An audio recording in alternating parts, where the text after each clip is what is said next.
Eu fiquei 27 anos à frente da Sinfônica, da UFMT. Né? Acho que a grande maioria das pessoas me conhece do trabalho que fiz na Sinfônica. Tenho muito orgulho do trabalho que fiz na Sinfônica. Ter tirado a orquestra de dentro do teatro, ter levado para as praças, ter feito música popular. Ter dito para as pessoas o seguinte, a orquestra é de vocês, é uma orquestra pública.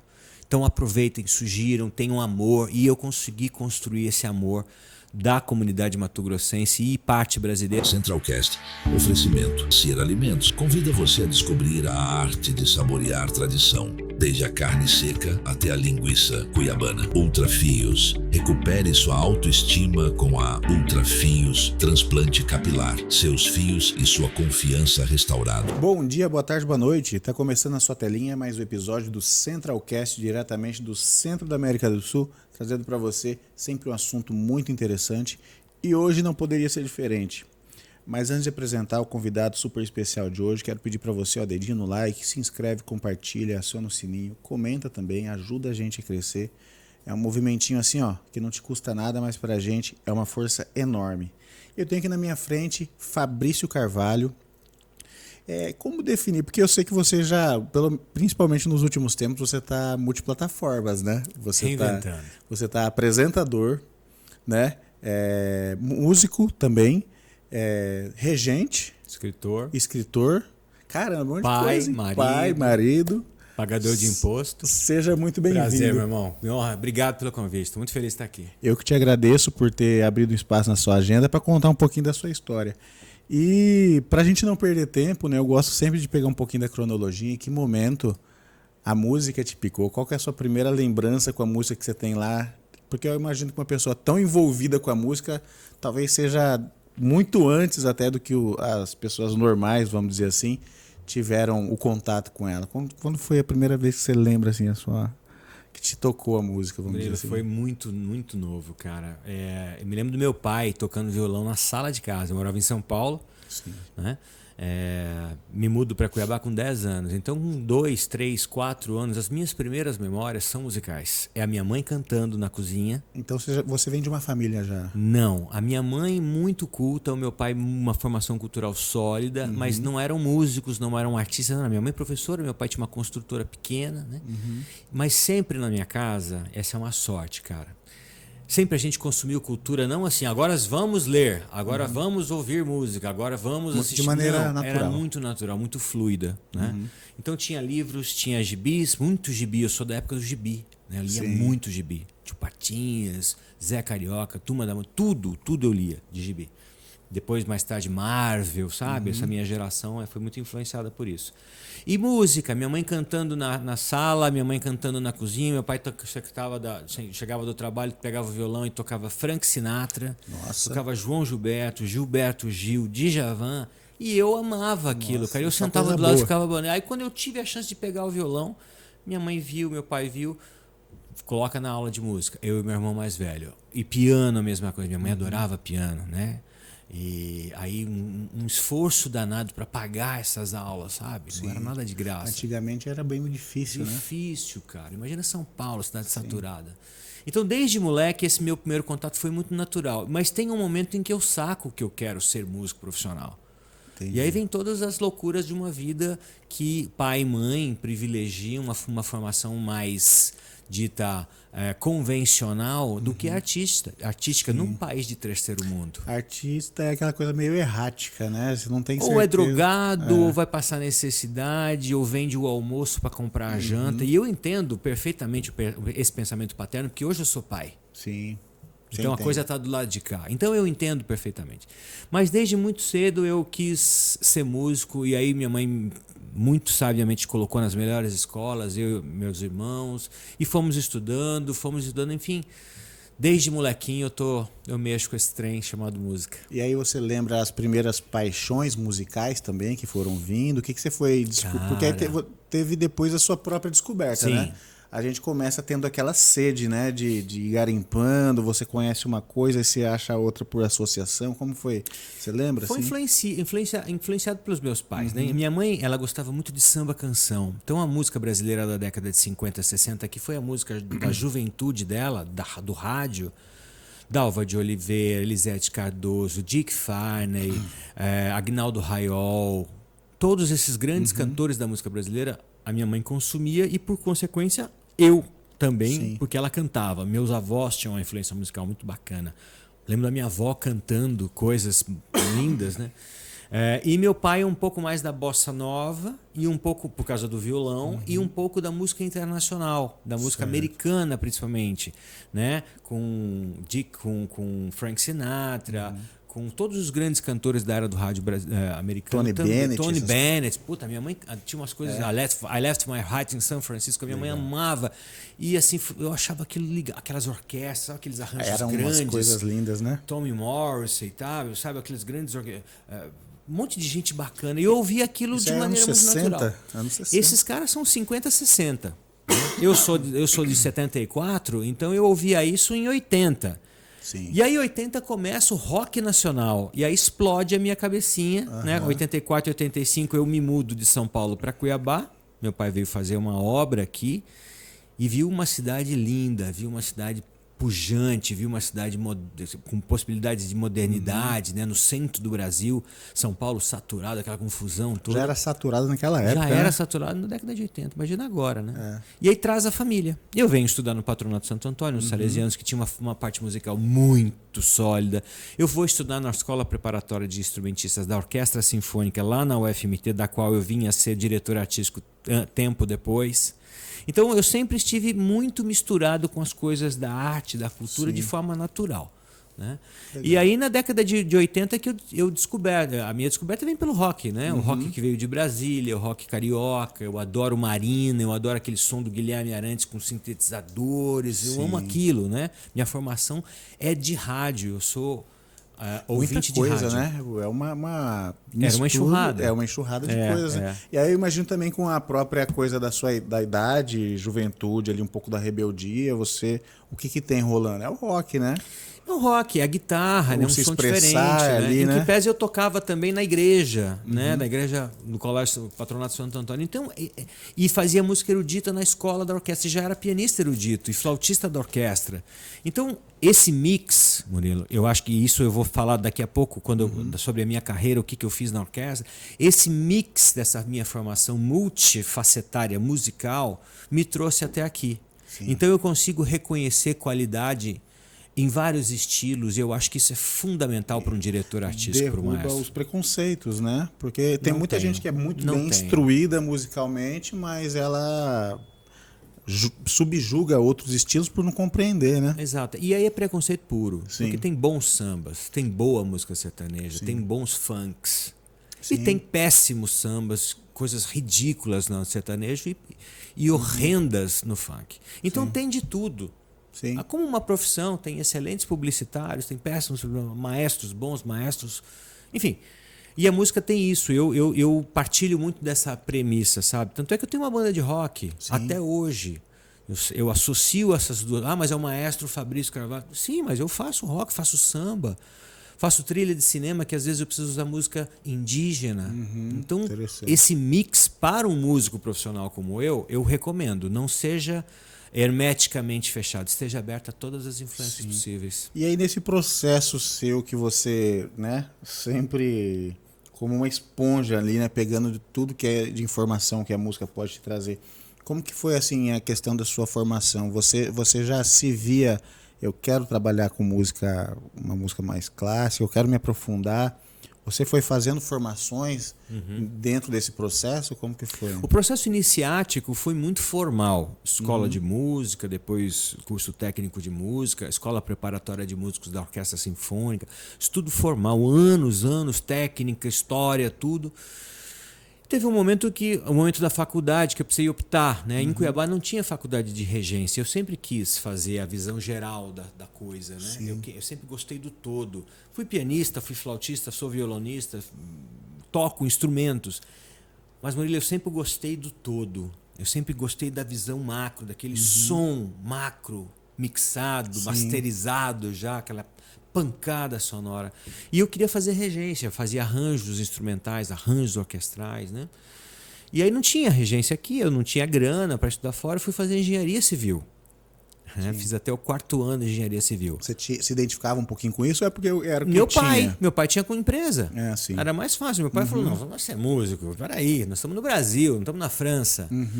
Não vai passar fome, não vai entortar araminho na Praça da República. Né? Essa visão que hoje eu entendo paterna, protecionista, tá tudo bem, mas que me jogou para uma outra área que foi engenharia civil aqui na Federal do Mato Grosso, que hoje eu agradeço porque me deu uma visão cartesiana, me deu uma visão de planejamento, de estratégia, matemática, né? Importante, mas não foi a minha praia, né? E é muito importante ainda para você, acho que levar a vida. Acho que o músico no Brasil ele deveria também aprender o lado comercial, o lado negocial da coisa. Diria né? para você business, nem só né? o músico, diria qualquer estudo qualquer formal de criança, estudo financeiro, administração, estratégia, filosofia. Exatamente. Coisas complementares à formação dura, entendeu? Então acho que você traz importante esse assunto. É verdade. E a gente com certeza, imagino quantos músicos você já conheceu, amigos, que você, poxa, mas que joia, que talento, e às vezes não soube, né? E eu acho que é importante todo músico ter ali uma porcentagem de um ensinamento mais do business da coisa, do planejar, né? Porque hoje a realidade nos mostra isso para qualquer profissão, né, Murilo? Você tem uma linha, mas hoje, se você puder ampliar a sua área de atenção, né? Até porque hoje as telas, a mídia, a internet nos tira tanto a atenção que você fica horas parado em frente de uma telinha, né? Sendo dopaminizado, né, de emoção, que você perde muito tempo que você poderia estar lendo, poderia estar escutando, ouvindo coisas diferentes, ouvindo, entendeu? Então essa formação ampliada que você traz para o músico e para o sujeito normal, eu acho fundamental. Para o músico, combate um pouco esse preconceito da profissão. Né? Estava vendo uma reportagem ontem no Instagram, dizendo que um menino brasileiro passou em primeiro lugar para medicina na Unifesp e passou para música na USP e optou por música na USP. Foi um pampeiro na família, o Brasil comentando, e uma matéria exatamente dizendo isso, a desvalorização da carreira artística em detrimento de um sonho que às vezes não é do menino, é do pai e da mãe da família. Competência o menino tem. Agora, o discernimento para entender o que ele quer, ele teve. Então são coisas que eu acho que uma formação mais ampla do ser humano pode nos ajudar a vencer preconceitos. Eu como guitarrista já falaram, por que você não vai tocar com estilo de música assim assado, pra você ser músico lá? Nada contra os músicos que fazem isso. Mas não é a maneira que eu me sinto realizado. Era para eu ser sideman em banda de sertanejo. Vai fazer isso porque pra você ganhar dinheiro? Não, mas não dá mais grana. Não tô por causa do dinheiro, entendeu? Eu acompanhei já alguns shows e reconheço que tem valor em todas essas maneiras de trabalhar, mas não era o meu jeito, né? Sim. Então eu ia estar terminando o show ali e voltando, eu não sei se eu ia estar feliz, né? Essa capacidade que você traz, essa característica que você traz, eu acho importante para os amigos músicos que estão nos assistindo. Acho muito importante você ter a linguagem, né? Você é guitarrista, mas se te contratarem para fazer um show sertanejo e te pagarem super bem, você vai, não vai? Sim. Porque você tem a linguagem e tem competência. Você pode até não ser um fiel depositário daquela qualidade ou não consumir aquilo, mas você é um músico profissional. Sim. Porque eu já toquei com sertanejo. Ano passado eu toquei com Michel Teló. Sim. Legal. Um cara foda. Eu nunca comprei um disco do Michel Teló. Eu aprendi, fui estudar para reger o concerto com a Orquestra SESI. Fui estudar a obra do Michel Teló e vi qualidade, vi coisas bacanas. Depois eu conheci um cara super generoso, super de boa. Então você ele como pessoa, eu sei que é uma pessoa gente fina demais. Eu fiz concerto com o Daniel. Nunca comprei um disco do Daniel, Murilo. Dá até vergonha, né? Mas me tratou com uma diferença, uma competência técnica, uma humildade. Renato Teixeira, um monstro da música. Eu fiz 3 concertos com ele. Guilherme Arantes, caras assim que você assistia quando pequeno, de repente você está fazendo concerto com os caras. Por quê? Porque lá atrás, com a minha mãe e com meu pai, eu tocava Deixa Chover, deixa a chuva molhar. Eu tocava essas coisas. Então, quando eu fui tocar com o cara, tava aqui, ó. Puxei. Como foi esse seu lado, vou falar, o lado moleque? Você se reconectou quando você pintou esse trampo? Como total, foi? Cara, total. Flávio Venturini. Te amo, espanhola, te amo, espanhola. Sempre fui fã. Sempre fui fã da música mineira. Ele foi do 14 Bis, né? Ele foi vocalista do 14 Bis, depois sai e faz carreira solo, né? pintou um show pra fazer com o Flávio Venturini. Falei, cara, não, Você citou uma galera aí, hein? Eu cresci, minha mãe ouvia essas coisas. É isso que eu tô falando. Por quê? Não me pegou de surpresa. Quando eu falo da formação ampla do músico, não ficar só... Eu sei assobiar e chupar cana na guitarra. Toco 400 mil notas por segundo. E aí? Tem mercado para isso? Você vai tocar no circo? Então amplia isso. Amplia isso, né? Saiba a linguagem.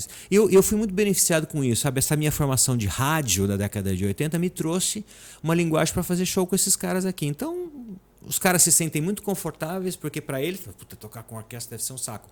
Quando vê os arranjos estão em cima da música dos caras. Gilberto Gil, que eu fiz um concerto em Chapada, eu não fiz ensaio. 5 minutos antes de entrar, ele me chamou no camarim. Falou, maestro, pelo amor de Deus, como é que é isso? Isso em 1999. Nossa. Como é que você fez? Falei, Gil, eu fiz em cima do disco Palco. Subo neste palco, peguei e fiz em cima do disco. Então, você não tem problema. Segue o disco. Você me ajuda? Falei, porra, Gil. Poxa, que peso. Então, essas coisinhas assim, Gal foi a mesma coisa, 14 Bis, mesma coisa. Enfim, Guilherme Arantes, Deixa eu genial. perguntar especificamente do Guilherme, porque as coisas que ele faz, que ele já criava ali, já era uma coisa bem orquestral. É ele mesmo que era o arranjador das obras dele? Guilherme Arantes, que depois a gente veio ser amigos, se frequentar, e eu soube dessa história. O Guilherme Arantes tem uma formação musical muito sólida. O pai dele médico, uma família classe média paulista, sabe? Ele teve uma banda psicodélica que teve, progressiva, esqueci o nome Moto Perpétuo. Moto Perpétuo. Então ele bebeu também dessas... Bebeu, Rick Wakeman, né? Toda aquela moçada do fusion, da loucura dos anos 70, né? Em que pese o Guilherme ter sido careta nessa área aí. Mas assim, ele tinha uma formação pianística muito sólida, só que ele tem uma genialidade. Guilherme Arantes é gênio, Murilo. Sim. Gênio. O que ele consegue fazer no piano... Uma vez o Tom Jobim falou, cara, me mostra aí como é que é esse balanço que você faz. Tom Jobim, o Papa. Sim. Né?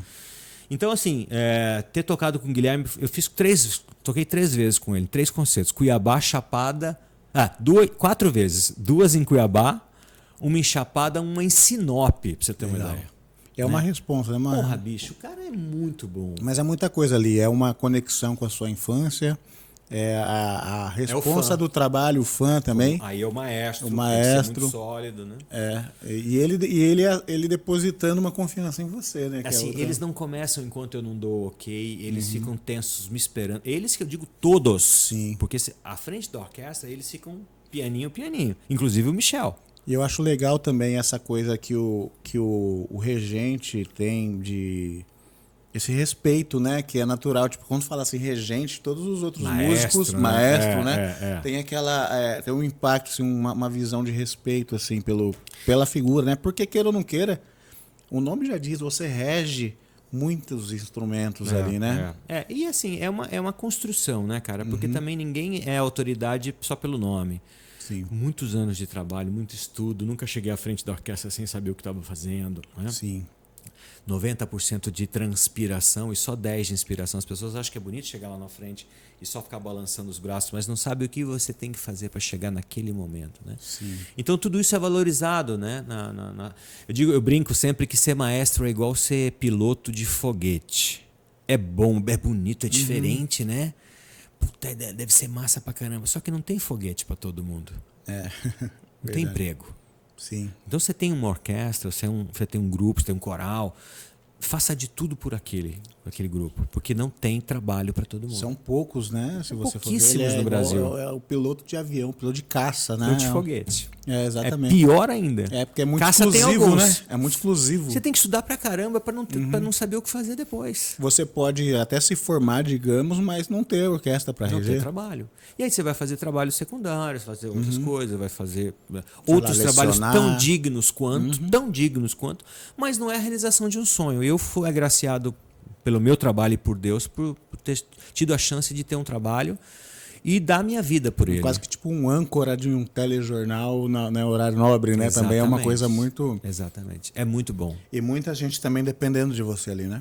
E você, então, você aprende a ser gestor, né, Murilo? Você tem que ser líder, tem que ser um puta músico, Modéstia à parte, mas tem que ser um gestor, você tem que correr atrás de grana, você tem que buscar patrocínio, você tem que dialogar com políticos, você tem que buscar emenda parlamentar, você tem que fazer o jogo, Sim. né? O jogo do patrocínio. Fazer a coisa acontecer. Tem que aprender a escrever projeto, tem que poder viabilizar as suas próprias coisas. Sim. E você, nesse período, a gente falou, e o seu tocar? Você foi pelo piano. Comecei com piano. E aí como que foi os instrumentos que você foi experimentando? Como foi Eu fiz todo o curso técnico de piano, depois eu migrei para o piano popular. Por conta da bossa nova, por conta do meu pai no violão, eu no piano, eu aprendi a harmonia funcional, né? Sim. E amei escrever para piano, tal. Aí fui fazer violão, estudar violão. Quando eu mudei para Cuiabá, eu fui fazer flauta transversal na escola da orquestra. Depois eu fui fazer violino, violoncelo, bateria, saxofone.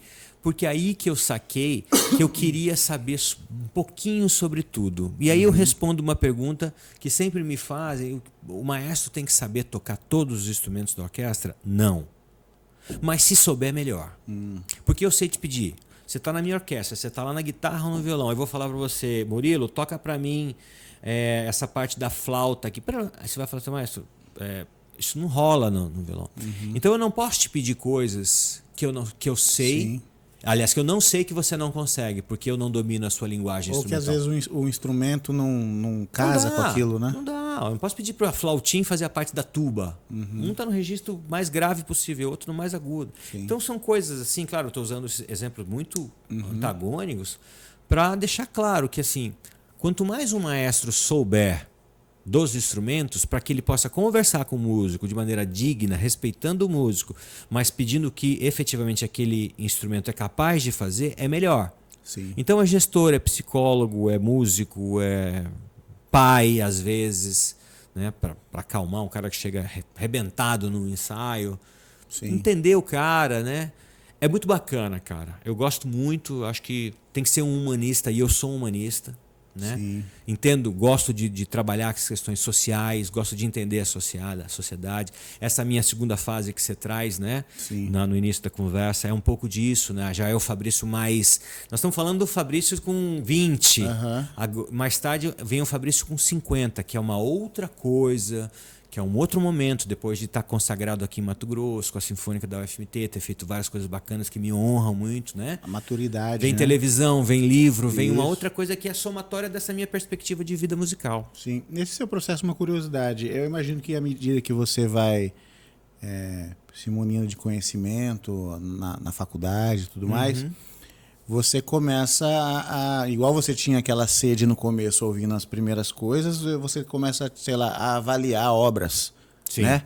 Perceber os traços desde os mais conhecidos, Bach, Chopin, Villa-Lobos, alguma coisa assim, mas de outras coisas também. Você também tinha essa coisa de avaliar qual que é o perfil que você gosta mais? Você tinha isso um pouquinho? Sim. O que te impressionou, vamos dizer assim, nessas obras? Quando eu fiz a faculdade no Conservatório Brasileiro de Música do Rio de Janeiro. Quando eu saio da engenharia, só para pegar esse pulo histórico, eu vou para o Rio de Janeiro fazer música, fazer graduação em música, né, no Conservatório Brasileiro de Música. E lá eu tenho contato com uma outra música, eu tenho contato com a música carioca. Além da bossa nova, eu tenho contato com o funk carioca, eu tenho contato com o rock carioca. E a cada momento, Murilo, eu vou sugando o máximo possível dessas influências musicais. Certo. Então eu nasço em São Paulo, venho para Mato Grosso, vou para o Rio, depois eu vou para Campinas fazer o mestrado. Então são várias influências e cada uma delas foram fundamentais naquele momento da minha vida. Sim.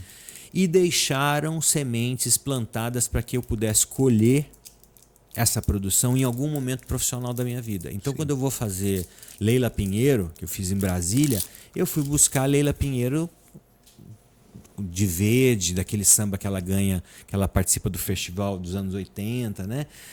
Renato Teixeira, eu vou buscar as coisas da minha São Paulo antiga, das músicas que a minha avó cantava, né?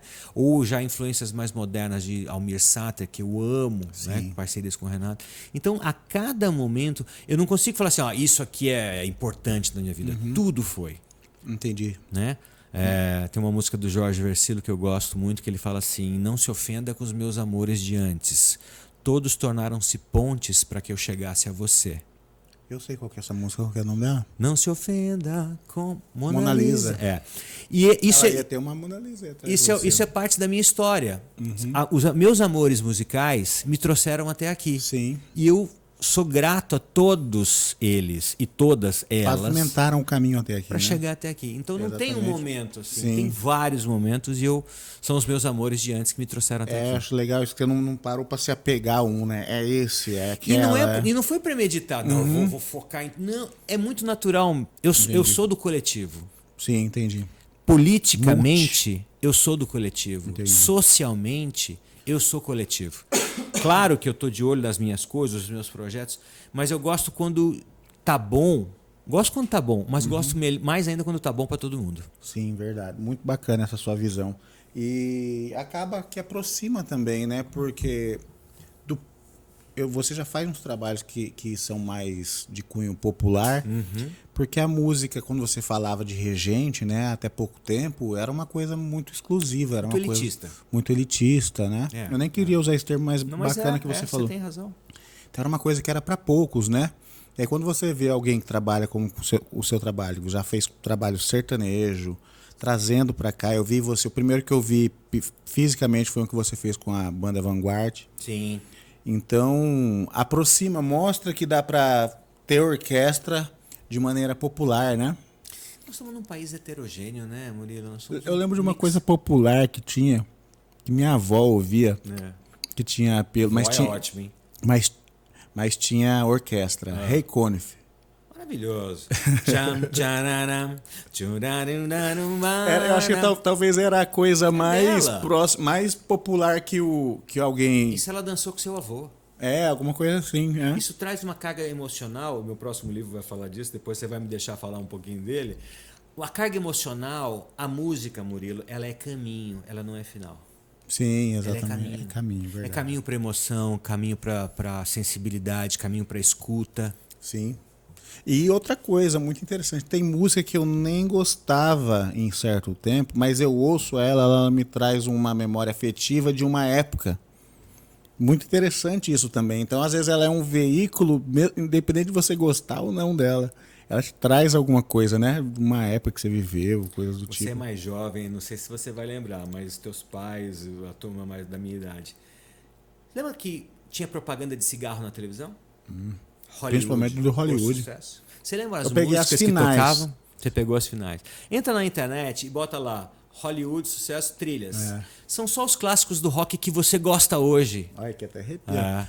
Peter Frampton, Whitesnake, Tears for Fears. Tears for Fears. Woman in É Chains. verdade, cara. Cara, Só coisa boa. aí você vê o cara pulando de vela, fumando. Você vê como a nossa história, Saltando a de nossa paraquedas. a nossa história, ela é marcada por episódios. Em algum momento você vai buscar isso. Quem faz essa transição? Cheiro, Sim, presença de alguém ou música? verdade. Eu lembro também numa Olimpíada que colocaram um tema que até tocava também num filme.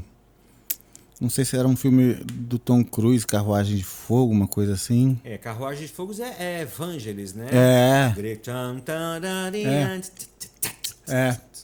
Era o filme. São músicas até que viraram, vamos dizer assim, hiper populares, assim, mas se você puxar, não tem uma pessoa, mesmo ela não sendo tão musicalizada assim, ela tem alguma lembrança com alguma coisa assim. O lance da música ser plataforma de uma emoção, ele nasce com o Richard Wagner, 1869. Chamava Leitmotiv. É o início da trilha sonora. Wagner, compositor alemão de óperas, começa a escrever para o personagem. Então aquele herói, aquele príncipe, aquela princesa tinha seu tema. Daí nasce o processo da trilha sonora e hoje nas novelas... Na década de 90, mais a música do mocinho, a música da mocinha. Então, a música como suporte emocional... Música de suspense, né? Hitchcock. Aí colocava uma dissonância, né? Pra dar aquela coisa... As parcerias diretores, autores, compositores, né? John Williams e Steven Spielberg. ET.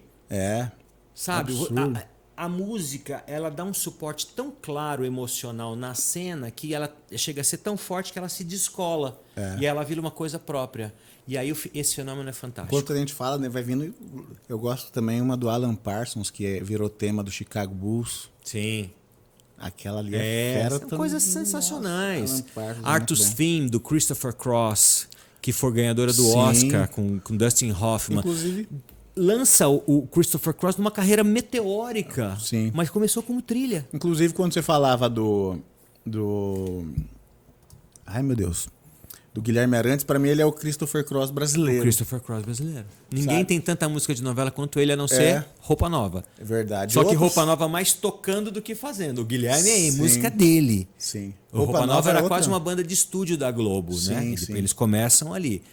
Sensacionais. Aliás, estarão juntos no Rock in Rio. Alô, Rock in Rio, fazendo propaganda E eles aqui. têm ali, quem que é? O Fegali, que é o mais maestro deles ali? Não, é o Cleberson Horst. Cleberson, né? O Cleberson é aquele pianista, Sim. mais serião, tal. Me permita, fiz um concerto com eles. E aí? E o Cleberson foi na minha casa. Nossa.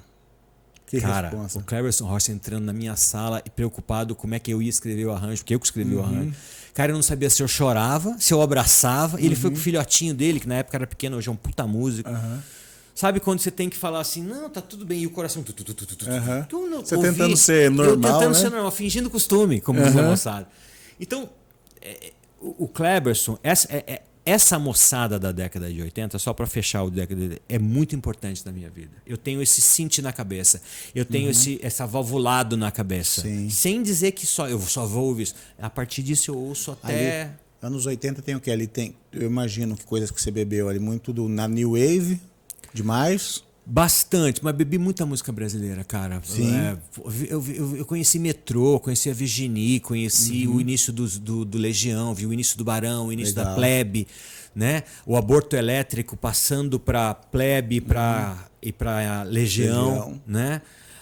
Os primeiros discos do Paralamas, Kid né? Abelha. Kid Abelha, vive com Kid Abelha ainda Lobão. com aquele menino, esqueci o nome dele agora. Lobão. Porra, Sim. a biografia do Lobão é cheia de histórias que eu lembro, Sim. sabe? É um negócio assim, Cazuza, Barão, o rock do Barão, aquele rock mais... A guitarra do Frejá, diferente um pouco do Herbert, né? Eles um eram... carioca, um brasileiro, né? Mas se encontram no Rio de Janeiro, aquela efervescência do circo voador. Levei Verdade. meus filhos no circo voador agora. Nossa, então que esse legal. encontro, sabe? Contei historinha. Então é muita influência, cara. Mas sempre muito aberto, Murilo. Sempre muito aberto, sempre muito pronto para entender novas possibilidades. Inclusive a música brasileira feita em Mato Grosso, Pescuma, Stella Serengati, Senhor Infame, Strauss, todo mundo. Eu tô sempre ligado, tô sempre ouvindo, tô sempre recebendo coisas. Gosto muito do trabalho do Billy, gosto muito da pesquisa com instrumento, gosto muito do trabalho do Vanguard que você citou. Os caras estão muito maduros, lançaram um disco agora chamado Estação Liberdade, que eu recomendo para todo mundo. Descasso, cara. Descasso. Enfim, acho que a música me levou a lugares que eu nunca imaginei que iria e quero continuar indo. A música é seu tapete voador, né? Ela... E agora outras coisas também. também. Cara. Agora tem outras coisas agora, tem outras né? paixões. Que os amores vêm e vão. Sim, verdade. E aí, em que momento você começa... Claro que a música é a sua base na vida, né? Você começa a se ver provocado, não sei, a estender um braço, sei lá, igual você já escreveu, já está no terceiro livro que vai sair, né? Vai sair agora em março. Em que momento você acha, não, eu tenho que escrever? Como que você já começou a querer sair dessa sua caixinha? Que não é uma caixinha, é uma baita de uma caixa, né? Desse baú gigante. É um pacote, né? E aí você fala assim, não, a música tá aqui, eu vou lançar alguma outra... Mas ainda é relacionado com música, né? Então é uma vertente ali, né? Essa é uma história boa e diferente. Eu fiz 51 anos, né? O ano passado. Você tá muito bem, parabéns, parece, hein? Obrigado. Você tá precisando de melhorar seu óculos. E aí, Murilo, eu fiquei 27 anos à frente da Sinfônica, da UFMT. Né? Acho que a grande maioria das pessoas me conhece do trabalho que fiz na Sinfônica. Tenho muito orgulho do trabalho que fiz na Sinfônica. Ter tirado a orquestra de dentro do teatro, ter levado para as praças, ter feito música popular. Ter dito para as pessoas o seguinte, a orquestra é de vocês, é uma orquestra pública. Então aproveitem, sugiram, tenham amor. E eu consegui construir esse amor da comunidade mato-grossense e parte brasileira com uma orquestra pública, uma orquestra de universidade, né, com 1000 dificuldades. Enfim, quando eu fiz 27 anos, eu falei, eu acho que eu preciso agora, queria me reinventar. Tem um momento na vida que você fala, eu quero fazer outras coisas, acho que tá bom. Eu trabalho na UFMT, né? Tenho a minha empresa, que é a Companhia Sinfônica, que está super bem, produtora de, né, de estilo, de coisas bacanas, né? Ampliando a sua área. Toquei com a CIA em 30 países do mundo, né? Graças a Deus. Eu não sabia que a sua empresa... A CIA Sinfônica é minha, dos meus irmãos. Todos os eventos você vê eles aí, 35 anos de atividade. Legal. Começamos na sala da minha mãe. Eu e meu irmão mais velho. Com muito orgulho, cara. Uma hora eu venho falar só dela aqui, porque é uma outra história. É o meu lado privado. Sim. Né? Eu quero muito falar dela. Porque... O Andrezinho Prado tá lá? Tá conosco. Outro fera, né? André é um craque, né? Gênio, né? Sim. Só que o gênio tem essas professor. coisas assim. O gênio ele tem essas coisas. Ele precisa também estar andando. E eu entendo. Então, às vezes ele tá conosco, faz uns trabalhos bacanas, né? E aí flui com os trabalhos dele. Daqui a pouco ele volta. E eu amo isso. Né? Adoro o André. Um abraço querido para ele. Mas tem uma hora que você fala assim, pô, bicho, acho que deu, cara. Eu queria fazer outras coisas. Eu sempre quis fazer televisão. Acho televisão, puta... Eu sou cria, começamos falando disso, década de 80, só tinha televisão, não tinha computador, não tinha internet, não tinha celular, só tinha televisão. Então eu sou cria de Chacrinha, de Bolinha, de Raul Gil, de Serginho Groisman. Sim. Né? Programa Serginho, eu peguei do Programa Livre pra frente, mas ele já tinha tido matéria-prima. Matéria-prima. Na TV Cultura. E eu achava aquilo muito legal, sabe? A capacidade que o cara tinha de intercalar assuntos, e pergunta, e gurizada, e câmera que cai. Sempre amei cheio isso. De sacadas, né? Acho que é o que mais conversou com o jovem. Exatamente. E sempre gostei muito de estudar, sabe? As pessoas falam, Fabrício é talentoso, é bom músico. Tá, eu me esforço muito, mas eu sou muito disciplinado, sabe, Murilo? Assim, ninguém nasce pronto, assim. Você tem que trabalhar muito, ainda mais na música. Eu sou muito disciplinado, eu estudo muito. E fui estudar. E tem uma parte da minha vida também rapidinha que eu fui fazer política, né, na pandemia. Eu fui ser candidato a prefeito de Cuiabá. Me lancei pré-candidato a prefeito de Cuiabá. Lembrei. Naquela eleição com Abílio, Emanuel, Gisela, né? E o início da pandemia. Aí eu coloquei meu nome para pré-candidato a prefeito. E foi muito legal, uma experiência legal. Só que eu não tinha grana. Sim. E não queria pegar qualquer grana. Sim. Se é que você me entende. Sim. E aí eu retirei a minha candidatura e fui ser vice-prefeito da Gisela. Ficamos em terceiro lugar. Sim. Perdemos para o Emanuel e para o Abílio, que foram para o segundo turno. Não sei se você lembra disso. Sim, lembrei. Só que foi uma experiência muito pesada também, sabe? Mas é aquilo de pensar socialmente, pensar coletivamente, né? E na pandemia eu fiquei sem trabalho, né? Nós ficamos sem trabalho, o mundo parou. Sim. Falei, cara, eu vou fazer política. Tô maduro, sei o que eu quero. E foi uma experiência muito legal. Parei também, não quero mais, obrigado. E fui aos 27 anos à frente da Sinfônica da UFMT, falei, parei, vou concluir meu doutorado, que era a minha carreira acadêmica, né? Eu trabalho numa universidade federal, então os estudos acadêmicos são importantes para a gente. Fiz graduação, fiz mestrado, comecei a fazer o doutorado e tive que parar para ser pró-reitor de cultura. Fui pró-reitor de cultura desde 2008 na federal, além de maestro da orquestra, acumulando. E fui fazer o doutorado, falei, então eu vou fazer o doutorado, só que eu não vou fazer o doutorado em música não, eu vou fazer o doutorado em política social. Para entender questões de classe, para entender modos de produção, para entender capitalismo, para entender o modelo de sociedade louca que a gente vive hoje. Sim. Então eu estou fazendo doutorado em política social na UFMT com muito orgulho. E aí explodiu a minha cabeça, cara. Porque eu já tinha 50 anos, pai, né? Já tinha uma maturidade, sucesso na carreira, empresa sólida. Falei, eu vou me dedicar a isso. De certa maneira, tem um conforto, né? E aí, de repente, você se vê testado novamente. Quero continuar vivendo, cara. Quero continuar vivendo. E aí fui fazer.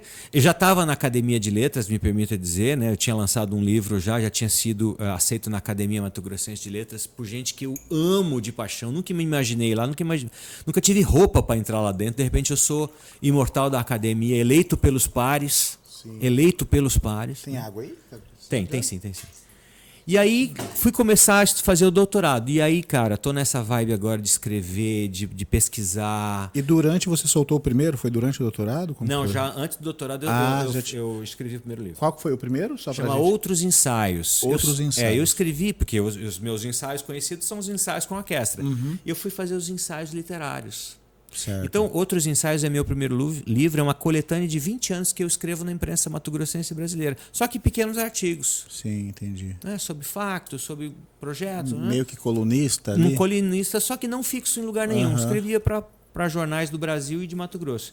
Fiz uma coletânea, juntei os melhores, a editora Humanos comprou a ideia e publicou. Com esse livro... Editora Humanos do nosso amigo Leandro. Leandro Dornelles. Leandro Dornelles, nosso Jair parceiro. Donato, Jair craque, Donato. irmão, Estiveram aqui essa irmão galera. meu. Nelly. Nelly, Winter, Lucas Budóia, Yolanda. Pô, só gente boa. Aí, ó, é legal você saber quando você fala com gente boa que a galera tá toda interligada. A Humanos foi meu primeiro contato com a literatura. Lancei pela Humanos e esse livro me deu entrada... Eu concorri a uma cadeira e deu entrada na Academia Mato Grossense de Letras, da qual eu fui eleito por praticamente unanimidade. Sim. Claro que as pessoas lá me reconhecem mais pela música do que pela literatura, mas eu acho que as academias brasileiras, inclusive a Brasileira de Letras, quando chegou Gilberto Gil, quando chegou Fernanda Montenegro, começam a entender letras como arte. Não só literatura pura. Entendi. Eu acho isso um movimento muito bacana. Legal. Sabe? Ela então, ficou mais abrangente, né? E estou no doutorado escrevendo loucamente os artigos das disciplinas e lancei agora em novembro Escute Se For Capaz. E você tá você é meio workaholic, né? Porque você acabou de lançar esse em novembro e já tem um outro preparando aí, né, cara? Já tem um outro em março, então, pela Humanos de volta. Esse foi pela Letramento. Escute Se For Capaz. Esse daqui é o que é ele um pouco aqui? Esse sai um pouco do universo musical, Murilo, até para eu dar uma repaginada na minha vida, e são os primeiro ano e meio de reflexões já no doutorado. Certo. Né? O doutorado já mexeu alguma coisa ali, você precisou... Eu estou estudando no doutorado as possibilidades culturais e laborais na relação de trabalho e força para Mato Grosso. Né? Por que Mato Grosso é um estado tão rico economicamente e tão pobre do ponto de vista de investimento cultural?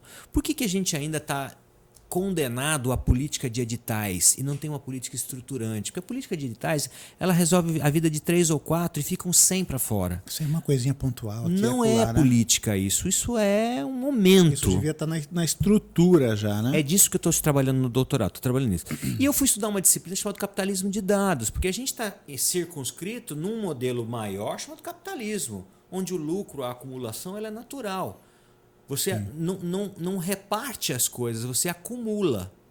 Né? Então, eu fui estudar o capitalismo de dados, o que é feito com os... Como é que a mercadoria, a informação digital vira mercadoria no capitalismo, né? Na concepção de Marx. Né? Você vende a mercadoria em cima do lucro, em cima da força de trabalho do trabalhador, que é espoliada em parte. O que você ganha em cima do trabalhador se transforma em lucro. E com o lucro você produz mais mercadoria. O que acontece com essa mercadoria digital? Quando você coloca lá aceitar todos os cookies, não sou um robô, insira seu CPF. A partir desse momento, Murilo, os seus dados não são mais seus. Você está fornecendo material de graça para as Big Techs venderem informações para quem interessa vender para você. Por isso que ele chama Escute Se For Capaz, que eu meio que estudo essa engenharia por detrás desse momento. O que as Big Techs silenciam enquanto você desliza, né? Você tá lá, passando horas, endorfinado, com dopamina, aprendendo, dando risada, achando um saco. E com isso você está dando informações, porque se você fica 3 segundos a mais numa mensagem do que outra, num reels do que outro, você mostra para o algoritmo que você se interessou. Dá 5 minutos, ele está começando a te lançar coisas que você nunca imaginou que pudesse lançar. E você vê o seguinte, fala assim, nossa, como a internet me entende. Você acha que... Cara, isso aqui é o meu lugar e tá mandando coisa. Fala que você quer ir para tocar lá em Poconé. Daqui a 5 minutos tem passagens da Decolar para você para Poconé. Verdade, mas você tocou num negócio interessante que a gente falou um pouquinho antes, que é a questão das leis, vamos dizer, de incentivos, que elas fossem mais estruturais do que pontuais, né? Esse tipo de coisa, a gente pode pegar um exemplo bem forte que acontece em outros países, que vem a cultura de outra maneira. Não tem maneira melhor de você exportar as coisas de um país se você não começar pela cultura. O K-pop, ele é fruto de uma política de exportação cultural da Coreia que é muito forte, ele de incentivo à cultura e tudo mais. Nós fomos culturalizados muito pela cultura pop americana, que veio assim, e aí tudo que é americano só que presta, não foi mais ou menos... Falando muito a grosso modo aqui, né? É só a guitarra americana, é só o amplificador assim assado, é o tênis, tudo assim. Então, se olhassem, né? Se o Brasil encontrasse os políticos vissem o real valor da nossa cultura, que é tão rica, tão miscigenada, né? Você tem tantas maneiras de... tanta coisa se expressando, acontecendo aqui. Talvez seja um dos mais ricos que tem no planeta e ainda muito pouco explorado de uma maneira, vamos dizer, consciente e eficaz, né? Você me dá a oportunidade de falar um negócio muito importante e que eu acho muito relevante. Quando você fala assim, o cinema americano, a guitarra americana. Existe um momento na história moderna, mundial, em que a Guerra Fria estava inscrita. Estados Unidos e Rússia. Né? Eu diria o Ocidente e o Oriente socialista, comunista e o capitalismo aqui. Tá. E a gente está aqui na América, no Cone Sul, né? Com um golpe militar patrocinado pelos Estados Unidos em 64. Então você só recebia aquilo que os Estados Unidos diziam que era importante. E a Globo, e tudo aquilo que, né, aquela coisa pequena. E por meio da cultura demonizando os outros também. Então você perdeu a chance de assistir e entender e gostar do cinema russo, do cinema indiano, iraniano. Você, que é um cara antenado, sabe. Mas o grande público não sabe que o Irã tem cinema. Sim. Que a Rússia tem cinema de qualidade. Que a Índia tem cinema de qualidade. E aí quando você via num filme americano, aquele povo era só terrorista, era o mauzão. Era o mal. Você assistia um Rambo... Superman, lembra? É. Os caras do planeta eram um cara de russos. E o bonitão era quem? O americano. Então, e o que aí eu entro um pouquinho. O que está por trás disso? Dominação econômica, o capitalismo. Você só pode ficar aqui porque nós queremos que você consuma isso. Então tem uma força por detrás disso, Murilo. Então não é o político, quando você fala, o que o político entende, não vai entender. Não vai entender, esquece. O movimento é de base. Sim. O movimento é revolucionário popular. Mas aí você está... amigo. Eu acredito nessas coisas. Não é na guerra, não é na guerra civil, é no movimento popular. De falar, não vou mais consumir o que eu não quero, porque só posso consumir isso. E a internet vem para quebrar um pouco disso, em parte. Porque depois as big techs começam a te dizer só o que você quer ouvir. Aí entra o livro. Sim. Existe um momento em que a internet é de graça, lembra? Os aplicativos, tudo de graça, para eles te... criar dependência. E dependência da droga. É igual faz o traficante. Tá aqui, ó. Tá aqui. Consome aí. Gera a dependência. E aí, meu irmão, você tem que consumir. E aí começa a te cobrar. As Big Techs é a mesma coisa. Te mostraram o mundo. Só que agora eu vou te mostrar só o mundo que eu quero que você veja, porque quem tá pagando esse mundo aqui é com quem eu preciso conversar. Então, o que as Big Techs silenciam enquanto você desliza? É isso que eu tô discutindo nesse livro. Bacana. E aí já tem um que tá no forno. Música e suas circunstâncias. É uma outra coisa. Já outra coisa. É uma volta ao Fabrício talvez mais musical, sabe? Mas tem um pouquinho de algoritmo nele também. Porque eu faço uma relação entre música e conhecimento, música e neuroplasticidade. Por que você se emociona quando você ouve certo tipo de música?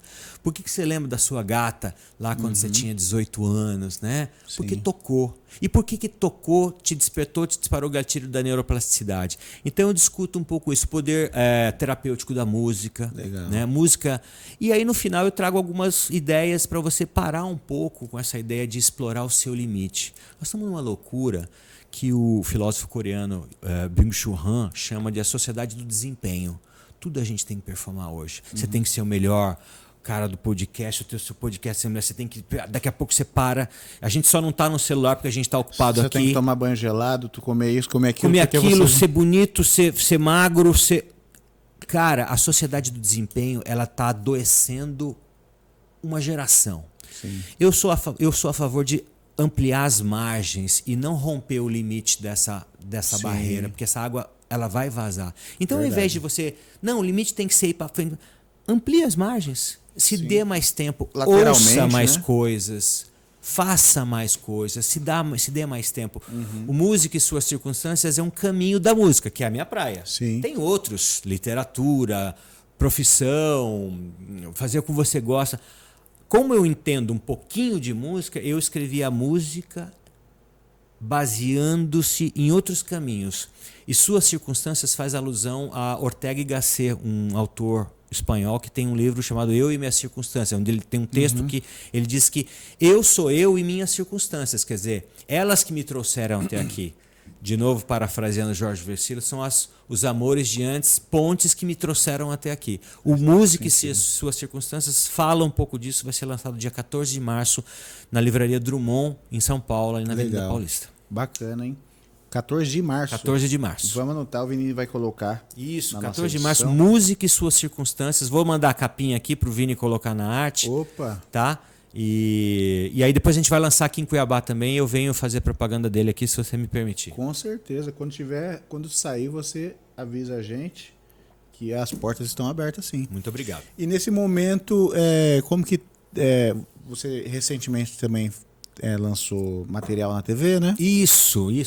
Pô, falei pra você, adoro a TV. Fiz um programa chamado Litera Música, na Globo, na Centro-América, que me deu uma chance, me deu um espaço muito legal.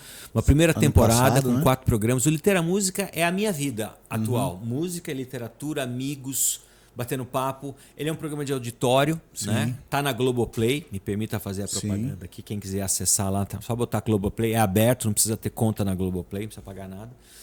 É um programa de auditório, modelo altas horas, matéria-prima, enfim, Serginho Groisman, misturado com Fábio Porchat, onde eu falo sobre literatura, sobre música, entrevisto sempre pessoas de renome, tem uma banda ao vivo, né? Tem uma inteligência artificial que dialoga com esse meu momento mais digital, só que é uma inteligência artificial cuiabana. Sim, eu lembro desse detalhe. Mato-grossense, cheio de sacadas e cutucando, entendeu? Uma inteligência emocionada, né? O nome dela é Yara. Porque tem a Alexa, tem a Siri e eu tenho a Yara. Yara é o anacrônico de inteligência artificial, revolucionária e antropofágica. Olha só. Revolucionária porque eu acho que a revolução vem da base. Né? E deu um nome humano aí, né? E um nome humano. Então a Yara é um ator, claro, é o Eduardo Butaca que faz, um craque, né? Edu já teve aqui também, um monstro, abraço pro Edu. Com aquelas sacadas rápidas, né? E ele divide comigo o programa onde a gente fala sobre música, literatura, inteligência, comunicação, problemas sociais, num ambiente absolutamente gostoso, com gente que você conhece, com gente daqui. Então é um programa que me deu muita alegria e que esse ano, se Deus quiser, volta. E uma coisa que eu acho interessante desse tipo de programa é que de unir as pessoas numa roda de conversa, que as pessoas hoje em dia elas fazem um grupo no WhatsApp, elas acham que elas estão reunidas. Perfeito, cara. Elas ficam se mandando porcaria, meme a semana inteira. Você não tem vontade de encontrar seus amigos. A gente viveu, eu sou na rapa do tacho do século passado, sou de 89. E, pô, cara, o barato era, a gente sonhava com um final de semana para encontrar com a turma, né? E sem zap, sem nada, cara. Mal podia pegar o telefone para ligar. Sim. Você é de uma geração já celular. Na minha geração o celular era telefone fixo. Sim, de discar ainda. Discar, cara. Você tinha que pedir autorização pra mãe pra usar, porque era caro falar no telefone. Tinha ligação a cobrar. Tinha cartão, ficha no orelhão. Ficava esperando pra fazer uma ligação. Mas jovens nem sabem o que nós estamos falando. Aí veio uma modernidade absurda, o cartão. Aí depois que acabava, você dava uma amassadinha no cantinho dele assim, às vezes ele dava uma gotinha mais. Então, a gente ainda viveu essa coisa e tá tudo. As pessoas acham que estão se reunindo e é impressionante. E com isso a gente perde a força coletiva. Sim. De novo eu estou trazendo para a questão da sociedade. Sim. Quando você não se reúne, você não se fala, não se conhece, não se emociona junto. E você perde força. E com isso quem que ganha? O poder econômico. É verdade. Eu lembro que a gente tinha 1 ou 2 que tocavam, arranhavam um violãozinho, fazia a rodinha. Em torno desse cara. Quando tinha um refrigerante, a noite inteira com aquele refrigerante, quase nada, sentando no chão e saía as coisas. Hoje em dia essas coisas parece que estão se perdendo, né? Verdade. Se você lembrar que as 4 estações do Legião saiu ali na metade da década dos anos 80, eu tinha 15. Não, tinha mais. Tinha 15, 16. Eu tocava todas as músicas do disco As 4 Estações. Porque só ouvia aquilo, tinha acesso àquilo, não tinha tempo, perdendo tempo. Você quer ser o primeiro dos amigos a tirar aquele som. O som do que torarim, uma introdução de tempo perdido. Quem souber. Então é um pouco disso. A gente tinha tempo. Música e suas circunstâncias, o próximo livro fala um pouco de se dar tempo para ouvir. Exatamente. Desligar um pouco as telas e se dar tempo. Aqui também fala um pouco de você se resetar. Essa sociedade do desempenho, Murilo, ela vai levar a gente a um lugar muito doentio. Burnout, doenças neuropsicológicas, sabe? Tudo isso que a sociedade está doente hoje é muito dessa loucura do desempenho. 24/7. 24 horas, 7 dias por semana. Que loucura, irmão. Nós estamos discutindo a redução da escala 6x1. Sim. E as pessoas, às vezes, mesmo em casa, no momento de descanso delas, elas ainda estão ali. Descanso você pega aqui, ó. Você não conversa com seu filho. A filho, mente mesmo não está descansando. Com a sua mulher. Tem um estudo bacana sobre isso que você fala. A gente trabalha 4 horas a mais só no WhatsApp. Por dia. Se você somar todo momentinho que você pega o celular e olha o WhatsApp, soma isso num dia, dá 4 horas. Que você poderia ter feito Inclusive o próprio aparelho diz lá, se você quiser, quiser saber se você está usando muito, ele mostra lá umas parciais, né, Vini? Ele mostra se você está usando demais, é bom você se conhecer, né? Porque a gente faz essas coisas de uma maneira tão natural assim que você não vê. Porque ele joga dopamina no seu cérebro, que você gosta. Porque ele resolve problemas para você.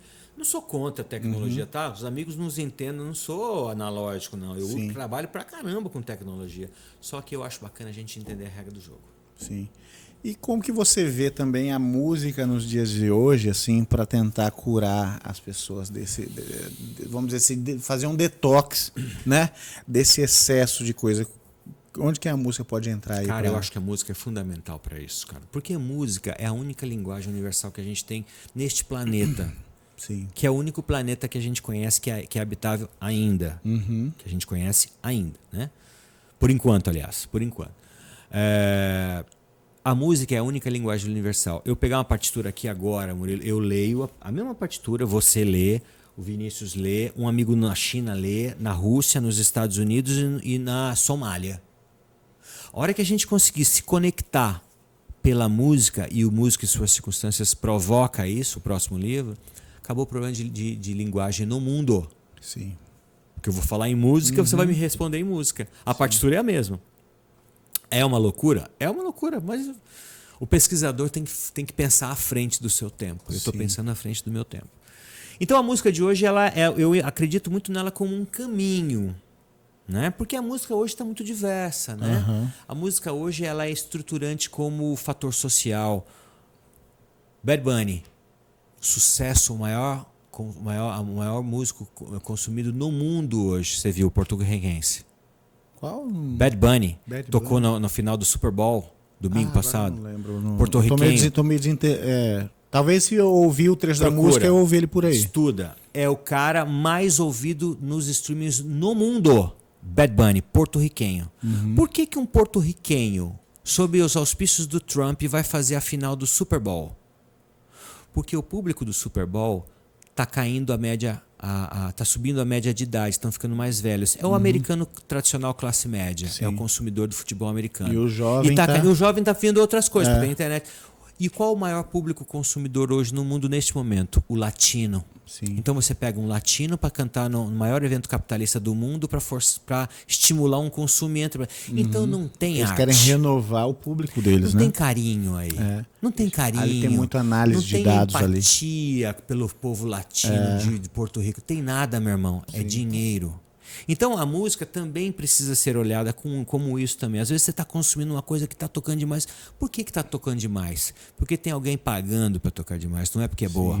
Então tem esse discernimento, quem ouve, escute e por que está escutando. Não, está me escutando, está me fazendo bem. É isso. A música tem que te fazer bem.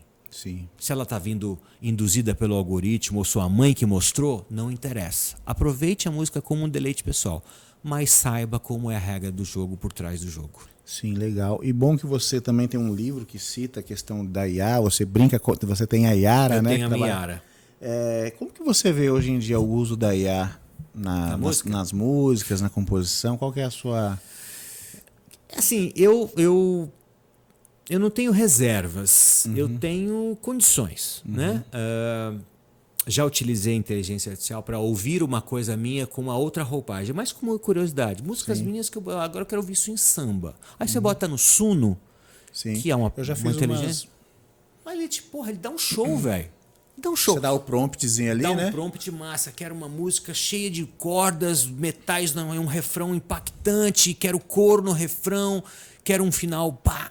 Eu uso, eu faço lá tô em casa sozinho com a guitarra, né? Aí eu faço as partes. Agora eu falo, coloque uma bateria, um baixo, num estilo assim assado. Acho massa. Acho como cara. uma ferramenta Acho massa, acho importante, acho rápido. É o fim do cara do jingle.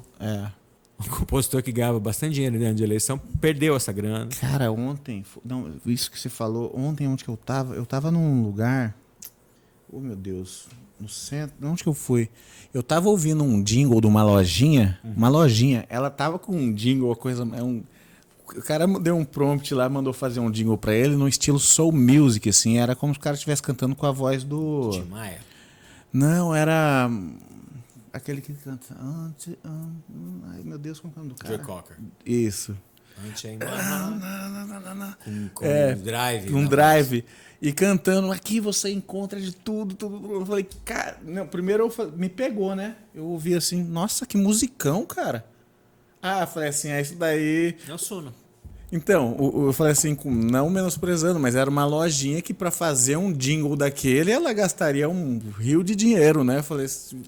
Então, assim, eu acho inevitável, acho que a gente tem que saber usar, mas acho que é pouco tempo pra gente começar a dizer o seguinte, puta, ficou tudo igual com inteligência artificial, cadê a humanidade? Cadê, né? E aí a gente vai voltar, porque o ciclo do capitalismo, ele é cíclico, ele tem as crises, ele se reinventa para continuar consumindo. Então ele vai começar a valorizar outras coisas. Daqui a pouco... Humaniza de novo, né? Mas eu quero que tem um jingle feito aqui na inteligência artificial, mas eu quero a voz do Murilo. Sim. É isso que vai se tornar as coisas diferentes. Como qualquer coisa na vida. E, inclusive, as plataformas já estão... o Spotify já falou que eles vão criar diretrizes, assim, para ter um filtro ali, né? Porque para as pessoas não... É claro que eu acho que vão ter que criar diretrizes para o consumo consciente disso, né? Eu acho que... Podem até criar diretrizes, mas é como água de rio, ela faz curva. Faz. Ela vaza, né? Ela passa pelas brechas, né? Ela passa pelas brechas. O consumo, você é forçado a consumir, mano. Tudo na sua vida é moldado para que você consuma e acumule. Sim. Saiba a regra do jogo antes do jogo acabar. Rapaz, acho que a gente teve uma aula aqui hoje, hein? Imagina, uma delícia. Vamos falar um Vamos dar o serviço? Na nossa época era dar o serviço. Eu quero ter mais conversas com você, independente de ser... Volto, com o maior prazer. Mas independente de ser na frente das câmeras, porque quando a gente encontra alguém que fala de música, né? Papo de boteco? Papo.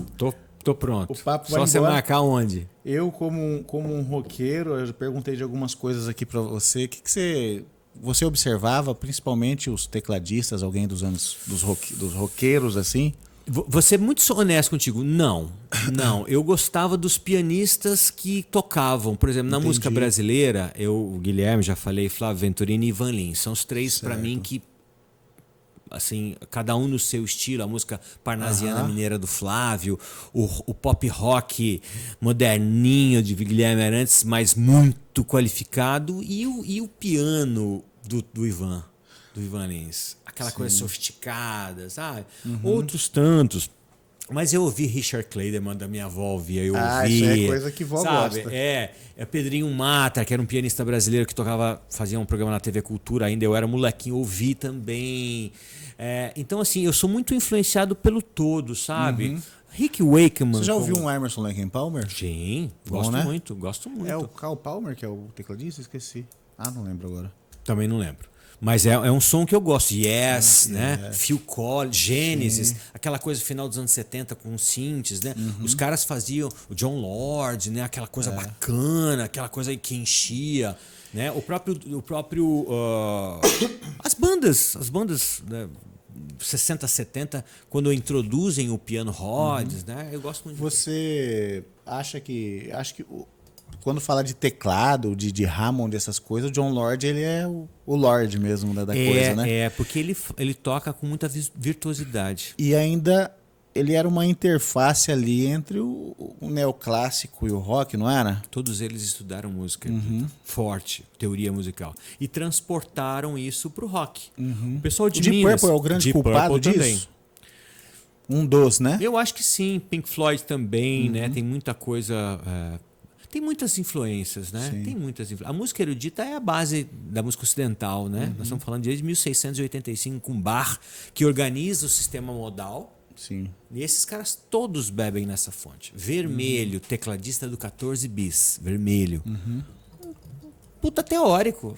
Quando eu fui fazer concertos com ele, a gente se tornou amigo, né? Porque aí ficavam os caras que escreviam. Ele escrevia pela banda e eu escrevia pela orquestra. E a gente se torna amigo. Cara, as referências teóricas deles, Kohlreuter, Brahms, é um negócio monstruoso.